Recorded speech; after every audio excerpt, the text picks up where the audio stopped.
of your second chapter, Human Eye and the Colorful World, which is atmospheric refraction. Okay. So previously we already covered the rainbow formation, about the rainbow formation, total internal reflection. So in our today class we start with a new fresh topic, which is atmospheric refraction.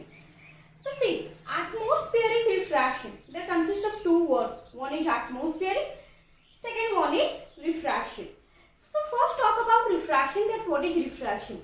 When a light travels from one medium to another medium with different optical densities or different refractive index, then bending of light takes place, and this phenomenon is known as refraction. You all know about that. So atmospheric refraction, that means the refraction in atmosphere is known as atmospheric refraction. Obviously word का मतलब तो वही है ना, atmospheric refraction मतलब कहीं atmosphere में ही आपके refractions हो रहे हैं. So how refraction will take place in our atmosphere? See, we know that our Earth's surface is surrounded by the atmosphere, and atmosphere having air, having different layer of air. Are this air having same temperature everywhere? सारे जितने भी air की layers होते हैं, क्या सारे years के temperature same होते हैं? नहीं. Different air layers having different temperature. Somewhere it is cool and somewhere it is warm. Okay, कहीं पर बहुत ठंडे से एयर होते हैं, कहीं पर बहुत वार्म एयर होते हैं. So there are not a constant temperature air in our atmosphere. So basically क्या होता है कि हमारे जो एटमॉस्फेयर में होते हैं different टाइप्स के different layers के एयर होते हैं. So the cooler air and the warmer air are treated as optically rarer medium and optically denser medium. क्योंकि रिफ्रैक्शन होने के लिए ऑप्टिकल डेंसिटी अलग अलग होना चाहिए. So एटमॉस्फेयर में जो एयर के लेयर्स होते हैं, these airs layer having different optical densities, not constant. That means जो जितने भी आपके एटमॉस्फेयर में एयर के लेयर्स होते हैं, different जगह पर different एयर के लेयर्स होते हैं, different डेंसिटीज के एयर होते हैं. मतलब ये मान लो कि अगर हमारा एक एटमॉस्फेयर है, अगर ये अर्थ सरफेस है, this one is your earth surface, this is your atmosphere. Suppose in this case ये वाला अगर एक लेयर ड्रॉ करते हैं, तो यहाँ पर आपके जो एयर के लेयर्स होंगे, maybe it is thin, maybe it is warm और maybe it is cool. So the temperature not be same and the optical density is not be same within a second. Okay, second में हमारे optical densities भी change होते हैं, because we know that air is a gaseous matter. In the gaseous matter, the molecules are randomly moved from one place to another place. तो यहाँ पर जितना air का density है, उसके एक सेकेंड बाद यहाँ का density कम भी हो सकता है, ज्यादा भी हो सकता है, क्योंकि air के molecules randomly travel कर रहे हैं ना. So the air layers are not constant. So the optical densities of the air layers are not constant. If the optical densities are not same in the layers of the air, मान लो कि ये different layers है आपके air के. So this layer having different optical densities, this layer having different optical densities. So the different optical densities consist this layer. ये सारे layers में different optical densities हो रहे हैं. किसी के भी density, किसी भी air layers की density आपकी same नहीं होते, क्योंकि मॉलिक्यूल कॉन्स्टेंटली एक जगह पर बैठे नहीं हुए हैं सॉलिड की तरह. ये गैसियस मैटर है. गैसियस मैटर में आपके जो मॉलिक्यूल्स होते हैं रैंडमली एक जगह से दूसरी जगह मूव कर रहे हैं. मान लो कि यहाँ पर बहुत सारे मॉलिक्यूल्स हैं, सो this is a type of denser medium. At the within second, एक सेकेंड के बाद ये सारे मॉलिक्यूल्स इधर रैंडमली मूव करते हुए आ गए. मतलब मान लो कि ये वाला जगह पूरा हल्का हो गया, खाली हो गया. So इसका optical density क्या हो गया? Obviously कम हो गया. So the optical density are randomly or continuously changes in the air layers. So that here refraction also takes place. The light also refracted by the atmosphere. Why? Because of the different layers having different optical densities. Different air layers के different optical densities होने की वजह से आपके atmosphere में भी refraction होते हैं. And this refraction is known as atmospheric refraction. Okay.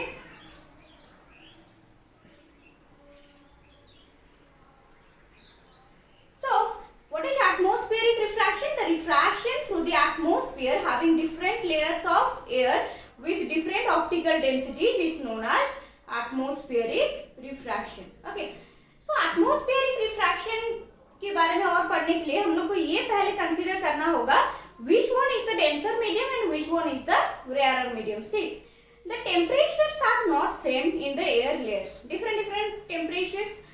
So the cooler air, which one is the cooler part of air is treated as denser medium, and the warmer part of the air layer is treated as rarer medium. Okay, remember these 2 points, that the cooler air is treated as denser medium and the warmer air is treated as rarer medium. And one more thing, that the earth surface, here is the earth surface, the lower layers, ये बहुत सारे layers हैं, the lower layers or near the layers, the air layers near the earth, it is considered as the denser medium. Okay, जो earth surface के पास वाले जो air layers होते हैं वो डेंसर मीडियम होते हैं, एंड जो ऊपर आप लोग जितना जाओगे, ऊपर आप लोग जितना मूव करोगे, एयर के लेयर्स क्या हो जाएंगे, रेयरर मीडियम. ओके, ये कॉन्सेप्ट को याद रखोगे तभी आप लोग डिफरेंट फेनोमेनन को भी पढ़ पाओगे. That the cooler air is denser medium. Cooler air को डेंसर मीडियम में क्यों ट्रीट किया जाता है, because cooler air is a more dense air. इसका जो काइनेटिक एनर्जी होता है, जो कूलर एयर का जो काइनेटिक एनर्जी होता है वो बहुत कम होता है, क्योंकि इसके पास ज्यादा हीट एनर्जी नहीं रहता है, तो काइनेटिक एनर्जी भी कम होता है, एंड काइनेटिक एनर्जी कम होने की वजह से इसको हम लोग डेंसर मीडियम के हिसाब से ट्रीट करते हैं, बिकॉज यहाँ पर डेंस ज्यादा होता है. काइनेटिक एनर्जी मॉलिक्यूल्स को मिलेंगे तभी तो वो रैंडमली मूव करेंगे. So cooler air having more dense, so that it is considered as denser medium. And warmer air that means the molecules are getting more kinetic energy and they move randomly at one place to another place, so that's why the warmer air is treated as rarer medium. इसके बारे में आप लोग study कर सकते हो और higher class में भी आप लोग पढ़ाई करोगे. सो अर्थ एटमॉस्फेयर में अर्थ सरफेस के पास वाला जो एयर लेयर होता है डेंसर मीडियम होता है, और जो ऊपर वाला लेयर होता है वो होता है आपका rare medium. That means when we move from the upper layers to the lower layers of the atmosphere, then the bending of light takes place, and this bending is towards the normal, because यहाँ पर जो ray of light जो भी travel करेंगे वो rare medium से denser medium में travel करेंगे. रेयर मीडियम से डेंसर मीडियम में ट्रैवल करेंगे तो ऑब्वियसली जो रे ऑफ लाइट है, अगर मान लो कि ये एक रे ऑफ लाइट है, ये यहाँ पर इंसिडेंट करता है, this is the normal, then it bend towards the normal, not away the normal. Okay, और एटमॉस्फेयर के ऊपर क्या रहता है, ऑब्वियसली ये वाला जो रहता है यहाँ पर, तो ऑब्वियसली स्पेस रहता है, स्पेस विच इज वैक्यूम, और वैक्यूम में तो आपका कोई भी रिफ्रैक्शन नहीं होते हैं, because there is no atmosphere. वहां पर कोई भी एटमॉस्फेयर के लेयर्स नहीं होते हैं, वहां पर कोई भी एटमॉस्फेयर के लेयर नहीं होते, इसलिए वहां पर कोई भी रिफ्रैक्शन भी नहीं होता है. रिफ्रैक्शन कहाँ पर होता है, सिर्फ आपके एटमॉस्फेयर में होता है. There is no refraction takes place in the vacuum medium. Okay, so this is the main concept about the atmospheric refraction. So one by one we discuss about the phenomenon of atmospheric refraction. The first phenomenon of atmospheric refraction, which is twinkling of star.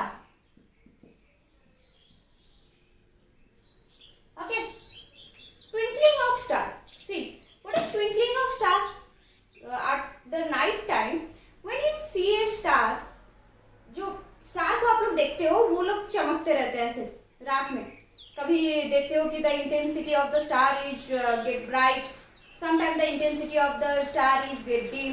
सो ऐसे bright dim continuously होने की वजह से the star appears to be twinkling. Okay, हम लोग वही तो feel करते हैं ना कि स्टार की जो ऑब्वियसली स्टार की जो लाइट्स होते हैं वो उनके खुद के लाइट्स होते हैं. Star having own light, this is also called as star light. तो स्टार के जो खुद के लाइट्स होते हैं, कभी कभी वो स्टार के जो लाइट्स होते हैं वो फ्लक्चुएट करते हैं.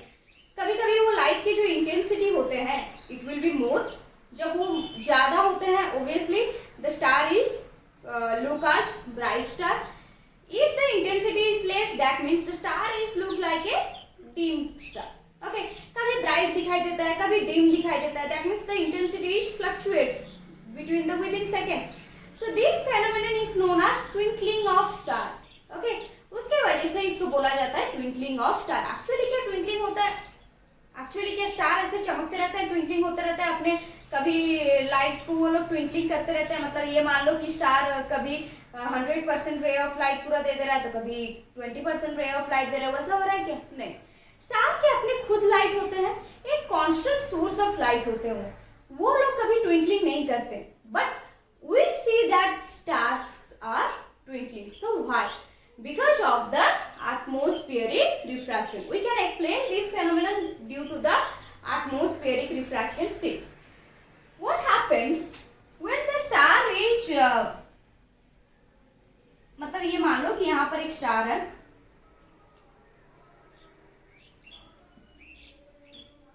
okay, and this is the earth surface, and here is one observer, that is O. Okay, and this observer see that at the night star is twinkling. Actually what's happened, how the atmospheric refraction here takes place? Okay, so star क्या होते हैं? Star आपकी space में होते हैं, so there is no atmosphere और no layers of air. तो star के जो लाइट होते हैं ऑब्वियसली वो कैसे आएंगे? ऐसे स्ट्रेट लाइन में आते हैं।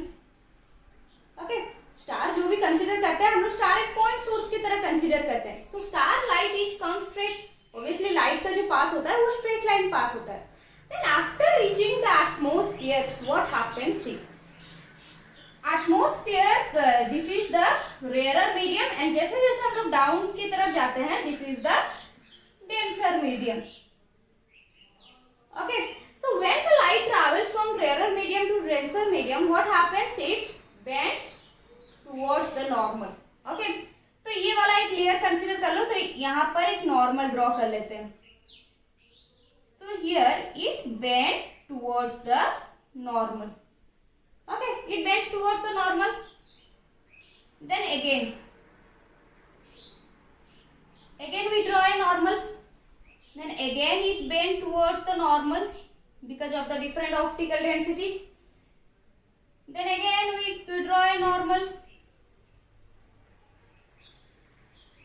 Again it bend towards the normal.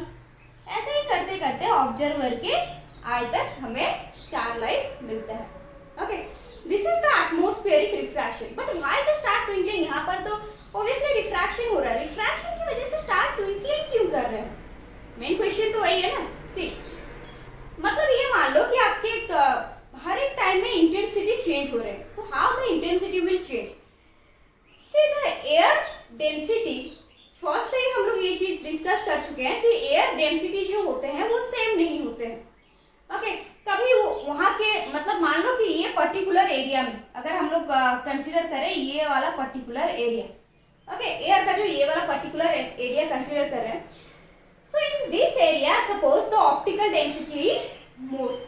Okay, optical density ज्यादा हो रहा है, optical density अगर ज्यादा हो रहा है तो obviously refraction should be more, refraction ज्यादा होगा, bending of light ज्यादा होगा। मान लो कि फर्स्ट टाइम में, मान लो कि अभी टाइमिंग हो रहा है, मान लो 12 बज रहा है, 12:01 पर आपका जो स्टार लाइट यहाँ पर एटमॉस्फेयर में आके पहुंच रहा है। मान लो कि कुछ कुछ स्टार लाइट जो होते हैं, ऑब्वियसली लाइट के जो फेनोमेनन्स होते हैं, लाइट के क्या क्या फेनोमेनन्स होते हैं? Light should be reflect, light should be refract and light should be observe by the particles और स्कैटर बाय द पार्टिकल्स। इसके बाद वाला जो टॉपिक पढ़ेंगे scattering by the particles, air particles.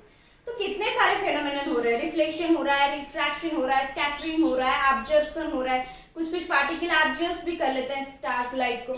तो यहाँ पर एयर लेयर्स में पहुंचने के बाद लाइट, ओके, 100% लाइट यहाँ से आ रहा है, star light will emit 100% of light always, but by the reaching of the layers of the air layers, what happened? Some of the light are reflected and some of the light are observed, some of the lights are scattered by the particles and the rest light are refracted through the air layers. Suppose the 100% ray of light is there, but the total amount of refracted light is 60%. Okay, total कितना amount का रे of light, total कितना amount का light refract हो रहा है, 60% light हमारे पास आकर पहुंच रहा है। बट स्टार कितना परसेंट लाइट दे रहा है, 100%, बट हमारे पास आके कितना परसेंट लाइट पहुंच रहा है, 60%। मान लो कि 12:02 हो रहा है। 12:02 में क्या हो रहा है कि ऑप्टिकल डेंसिटी अब चेंज हो गया। हम तो बोले विद इन सेकेंड में ऑप्टिकल डेंसिटी जो एयर्स के होते हैं वो चेंज होते रहते हैं। अभी भी 100% लाइट आ रहा है, बट अभी का जो रिफ्रैक्टेड लाइट है वो 60% नहीं रहेगा। वो कैसे रहेगा, वो मान लो कि वो 50% है या 55%, कुछ भी थोड़े बहुत चेंजेस होते रहते हैं। तो थोड़ा सा ये क्या हो गया, डिम हो गया, मतलब ब्राइट था फिर डिम हो गया। फिर वैसे ही क्या करते हैं, विद इन सेकेंड में वो जो इंटेंसिटी होते हैं, जो अमाउंट होते हैं, the amount by which the light is refracted, it should be very, okay, with in second it should be very, वो वेरी करते रहता है। जितना अमाउंट ऑफ लाइट रिफ्रैक्ट होने रहता है वो वेरी करते रहता है। वो वेरी करने की वजह से यहाँ पर क्या होता है, आपको कभी क्या होता है कि स्टार आपको ब्राइट दिखाई देता है और कभी क्या होता है आपको स्टार डिम दिखाई देते हैं। So that's why the star is seen to be twinkling, okay, because due to the atmospheric refraction, the intensity of the starlight continuously changes and reaches to our eye, and the star is seems to be twinkling, okay. So this is about the first phenomenon, which is star is twinkling. I saw one picture here. See how the star is twinkling. जो चीज यहाँ पर explain कर रहे हैं वही चीज आप लोग को दिखा रहे हैं। See, देखो यहाँ पर भी वैसे ही सेम एटमॉस्फेरिक लेयर की वजह से, एटमॉस्फेरिक लेयर्स की वजह से यहाँ पर कैसे स्टार लाइट रिफ्रैक्ट हो रहे हैं एंड हमारे आंखों तक पहुंच रहे हैं। So due to the atmospheric refraction, the star is twinkling and the intensity of light reaches to our eye is vary from within second. Okay, second में ये vary करते रहता है। Then come to the next topic. Okay, यहाँ पर और भी एक क्वेश्चन आता है। The second question, why the planets are not twinkling? Why planets are not twinkling? One more important question here, that why the planets are not twinkling? See, star having own light, ये तो हम लोग को बहुत बचपन से पता है। स्टार के खुद के लाइट्स होते हैं, but planet having not own light. Planets के खुद के लाइट्स नहीं होते, they only reflect the sunlight. Okay, planets जो होते हैं वो सनलाइट को रिफ्लेक्ट करते हैं। See, why planets are not twinkling? The stars are at a very long distance. Okay, हमारे से जो स्टार का डिस्टेंस होता है बहुत ही ज्यादा होता है, but the planets are more closer to us. जो प्लैनेट्स होते हैं वो बहुत क्लोज होते हैं हमसे, but the stars are at a very far distance with us. हमसे बहुत ही दूर में रहते हैं। जो स्टार के पोजीशंस होते हैं हमसे बहुत ही दूर में रहते हैं। So why the planets are not twinkling here? Always remember one point, that star is considered as a point source of light. Star is considered as a point source of light. Star कैसे दिखता है? एक point source की तरह हमें दिखता है। Okay, क्योंकि स्टार का जो पोजीशन होता है वो बहुत दूर में होते हैं stars. But planets are more closer to us. That's why planets are considered as extended source of light. Extended source of light. So what is an extended source of light? Extended source means it is a collection of a lots of point source. Okay, extended source, that means collection of lots of point source. Okay, so planets are treated as extended source of light and the stars are considered as point source of light. तो planets के case में twinkling क्यों नहीं होता है? क्योंकि जो planets होते हैं, मान लो कि एक बड़ा सा planets है, तो यहाँ पर बहुत this planet is considered as many point source, collection of many point source, but star is a single point source. Star को हम लोग एक सिंगल पॉइंट सोर्स की तरह ही कंसीडर करते हैं, बट ये planets are consider as a collection of point sources. तो यहाँ पर क्या होता है, बहुत सारे पॉइंट सोर्सेस रहते हैं। Obviously the ray of light are refracted by the atmosphere. Okay, ये पहले सन के लाइट को रिफ्रैक्ट करता है। सन के लाइट को रिफ्रैक्ट करने के बाद ऑब्वियसली जो रे ऑफ लाइट होता है वो ट्रैवल करके और रिफ्रैक्ट होते हुए हमारे आंखों तक पहुंचता है। फिर भी रिफ्रैक्ट होने के बाद भी हमें क्यों ट्विंकलिंग फील नहीं होता है प्लैनेट्स के केस में? Because the planets are consider as the collection of the point source. मान लो कि ये वाला जो पॉइंट है, इससे जो रे ऑफ लाइट आ रहा है ये है ब्राइट। ओके, इसका जो रे ऑफ लाइट जो इंटेंसिटी है, जो लाइट का इंटेंसिटी हो, हम लोग ब्राइट मतलब ब्राइट आ रहा है, ज्यादा रिफ्रैक्ट नहीं हो पा रहा है, जिसकी वजह से पूरा ब्राइट लाइट आ रहा है। मान लो कि इसमें से 10 हो गए आपके ब्राइट लाइट वाले और कुछ 10-15 हो गए डीम लाइट वाले पॉइंट सोर्स। ठीक है, बहुत सारे पॉइंट सोर्स है, तो बहुत सारे पॉइंट सोर्स में कुछ आधे हो गए ब्राइट लाइट वाले और कुछ आधे हो गए डीम लाइट वाले। तो इनका जब एवरेज निकालने जाओ ना, सो एवरेज हियर, तो एवरेज क्या हो जाता है, 0 हो जाता है।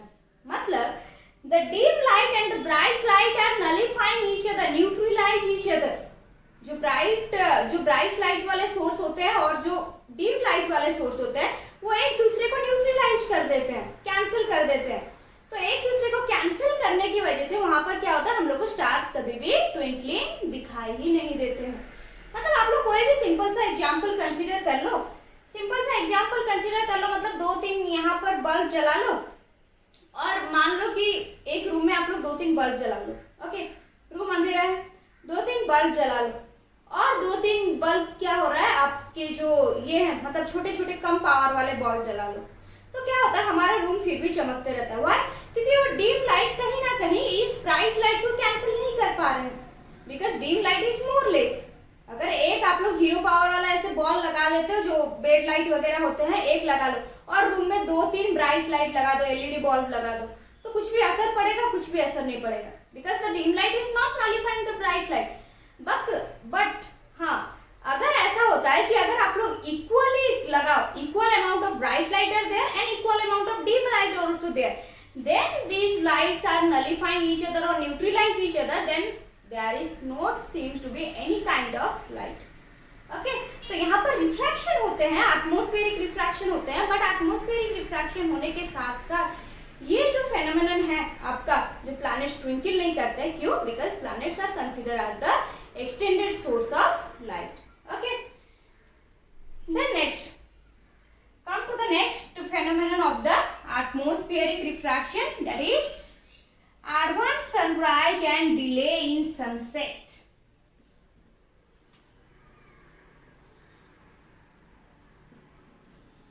Advanced sunrise and delay in sunset. Okay, so what is this phenomenon? Advanced sunrise and delay sunset.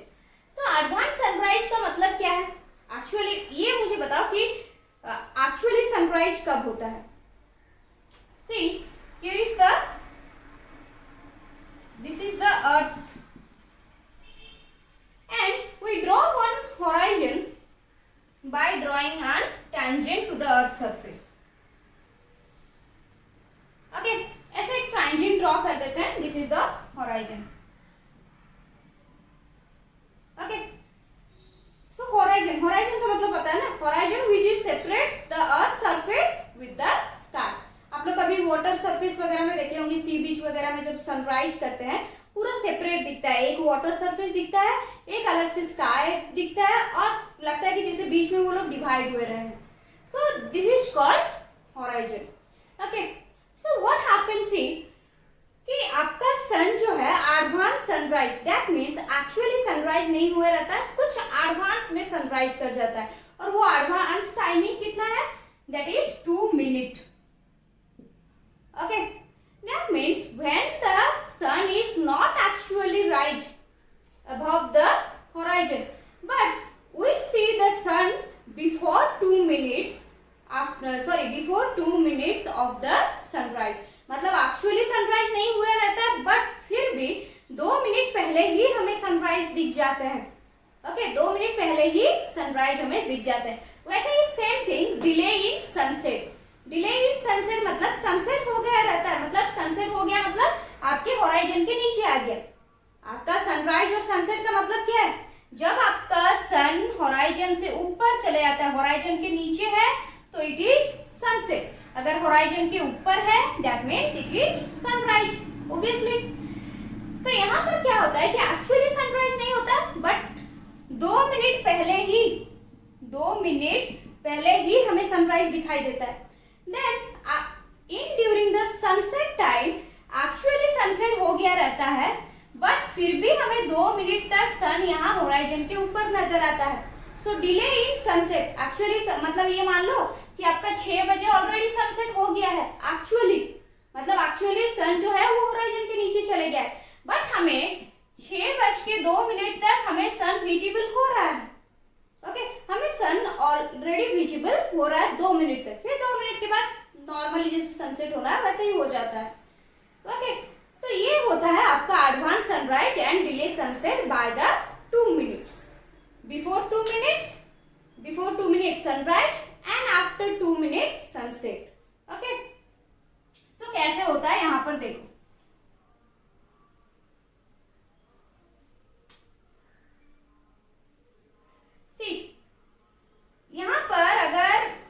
यहाँ पर भी हम लोग क्या करते हैं, एटमॉस्फेयर के लेयर्स कंसीडर करते हैं। ऑब्वियसली यहाँ पर भी अर्थ सरफेस है, ये डिफरेंट लेयर्स है यहाँ पर। ओके, तो डिफरेंट जब लेयर होंगे ऑब्वियसली रिफ्रैक्शन तो होगा ही। मान लो कि when the sun is slightly below the horizon, when the sun is slightly below the horizon, okay, then what happens, the ray of light coming from the sun, obviously ये जो होता है, ये जो होराइजन होता है, ये हम लोग ले लेते हैं, ये जो लेयर में होता है ये रेयर और मीडियम होता है, और जैसे जैसे ये एटमॉस्फेयर में एंटर करेगा रे of light that means it is a denser medium. Okay, तो यहाँ पर क्या होता है कि जो सनलाइट जब हमारे होराइजन के नीचे रहता है, स्लाइटली नीचे रहता है, ये नहीं कि बहुत ही नीचे रहता है, नहीं, जब स्लाइटली नीचे होता है मतलब मान लो कि होराइजन को थोड़ा सा टच किया हुआ है, उस टाइम सनराइज नहीं हुआ है, at that time the ray of light, जो रे ऑफ लाइट ऐसे निकल के ऐसे जाते रहते हैं, this ray of light also refracted by the atmosphere. Okay, this ray of light are refracted by the atmosphere. और थोड़ा सा अच्छे से ड्रॉ करते हैं। Okay, so the ray of light is refracted, layers ज्यादा नहीं करते नहीं तो आप लोग कंफ्यूज हो जाओगे, थोड़ा अच्छे से डायग्राम को करके पहले दिखा लेते हैं। ऐसे भी हम लोग जानते हैं अर्थ के चारों तरफ एटमॉस्फेयर के लेयर्स हैं। So it is horizon, okay, और ये हो गया आपका अर्थ एटमॉस्फेयर। ओके, मान लो कि यहाँ पर कहीं पर ऑब्जर्वर है, दिस इज ऑब्जर्वर। ओके, तो यहाँ पर अगर सन है, मान लो कि यहाँ पर सन है, हमेशा याद रखना जो सनराइज और सनसेट के टाइम में सन सबसे ज्यादा दूर में होता है आपके अर्थ सरफेस से, सबसे ज्यादा दूर में, सबसे ज्यादा डिस्टेंस में कब होता है sun? During the sunset and sunrise. Okay, तो यहाँ पर क्या होता है, due to the atmospheric refraction this ray of light is bended like this. Okay, जो रे ऑफ लाइट जब ये सन होराइजन के पास रहता है, जो रे ऑफ लाइट होते हैं due to the atmospheric refraction it bend towards the observer. Okay, observer तक ऐसे बेंड होकर पहुंचता है, बट एक्चुअली आवर आई और our brain not observing this bending of light. हमारा ब्रेन कभी भी बेंडिंग ऑफ लाइट को नहीं समझ पाता है, तो वो कौन से पाथ को समझता है लाइट का? स्ट्रेट लाइन पाथ को हमेशा समझता है। If we extend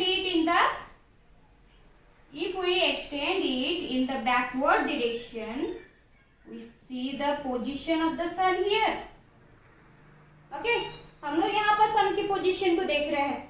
So when the sun is actually below the horizon, but before 2 minutes, 2 minute पहले ही हम लोग सन को होराइजन के ऊपर देख चुके होते हैं।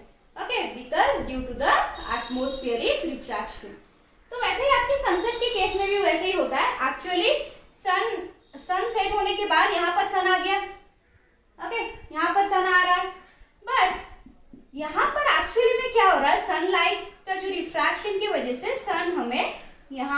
दिख रहा है कितने टाइम तक, 2 मिनट तक। ओके, यहाँ पर भी 2 मिनट तक हमें सन से मतलब हमें सन नजर आ रहा है, actually the sunset, but after the 2 minutes also we see the sun before the above the horizon। वैसे ही सनराइज से पहले 2 मिनट पहले ही हमें सनराइज दिखाई देता है। So this is known as advance sunrise and delay in sunset. तो sunrise और सनसेट के बीच में, तो सनराइज और सनसेट के बीच में कितना टाइम का लेंदी हो गया, दैट इज 4 मिनट, क्योंकि यहाँ पर 2 मिनट ऑलरेडी लेंथ बढ़ गया और यहाँ पर भी सनसेट के टाइम में भी 2 मिनट तक हमें ज्यादा दिखाई दिया। तो कितना एक्चुअली सनराइज और सनसेट के बीच में जो टाइमिंग है कितना एक्चुअली ज्यादा हमें नजर आ रहा है, that is 4 minute. Okay, so this is known as advanced sunrise and delay in sunset। and here one question that sometimes the sun is seen like a flattened disk। Okay, जब sunrise होते रहता है वहां पर जो सन का जो shape होता है वो बहुत फ्लैटेन नजर आता है। कभी कभी आप लोग सी वगैरह में देखोगे, सी वगैरह में आप लोग जब भी देखोगे, आप लोग देखोगे पहले सन का जो शेप होता है वो थोड़ा फ्लैट होके नजर आता है ऊपर की तरफ। ऐसे मान लो कि ये हमारा सी है, ओके, ये हमारा सी का लेवल है, तो ऐसे थोड़ा सा फ्लैटेन टाइप का नजर आता है। तो क्यों? It is also due to the atmospheric refraction, क्योंकि यहाँ से कुछ रे ऑफ लाइट यहाँ पर रिफ्रैक्ट हो रहे हैं, यहाँ पर से कुछ रे ऑफ लाइट रिफ्रैक्ट हो रहे हैं। तो जब हम लोग इसको एक्सटेंड कर रहे हैं, ये कुछ थोड़ा सा ऐसे फ्लैटेन हो जा रहा है इसका shape. It is also due to the atmospheric refraction. Okay, so this phenomenon is explained by the atmospheric refraction। So I hope you can understand about this atmospheric refraction, about the phenomenon due to the atmospheric refraction। I think one more phenomenon I skip here, that is